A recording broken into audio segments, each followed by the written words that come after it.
Откако стана популарен со дивоградбата која ја градеше на Охридското крајбрежје, сега советникот Нефи Усеини го следи нов скандал. Нешто помалку од 200.000 евра тежат тендерите кои само годинава фирмата Нефи ИК ги добила од охридските јавни предпријатија, Нискоградба, Комуналец и Градски гробишта.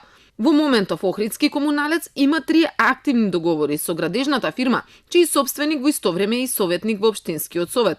Не одржува депонијата Буково за околу 50.000 евра. За услуги за машини и камиони пак има 2 договори со Комуналец кои се над 110.000 евра. Јавното предпријатие Градски гробишта пак ја ангажирала фирмата на Нефи уште во јануари за набавка на песок. Договорот е на 26.000 евра.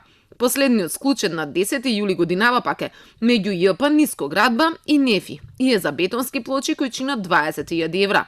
Од Нискоградба засега не откриваат дали ќе ги раскинат договорите. Комуналец и Градските гробишта велат дека ќе ги почитуваат препораките на антикорупционерите. Во овој момент јавното предпријатие има склучено договор за јавни набавки, за 3 јавни набавки со споменатата компанија Нефик, од кој што едниот е задржување на депонијата и кој што тендер го има повеќе од 10 години, истата компанија го работи и претпоставам дека веројатно поради тоа стручните служби во одделението за јавни набавки не реагирале на тоа и можеби не знаеле дека лицето веќе во период во меѓувреме станало советник.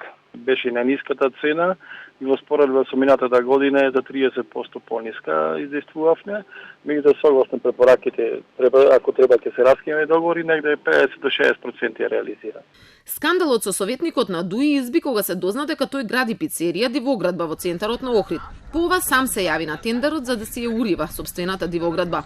Општината побара мислење дали постои судирни интереси бидејќи токму фирма на советник аплицирала да извршува градежни работи за уривање на дивоградбите на Охридското крајбрежје. Антикорупцијската комисија сега утврди дека законот е прекршен и наложи ништовност на договорите. Од општината не прецизираат дали тоа значи дека ќе ја дисквалификуваат Нефи ИК од тендерот, кој се уште не е завршен.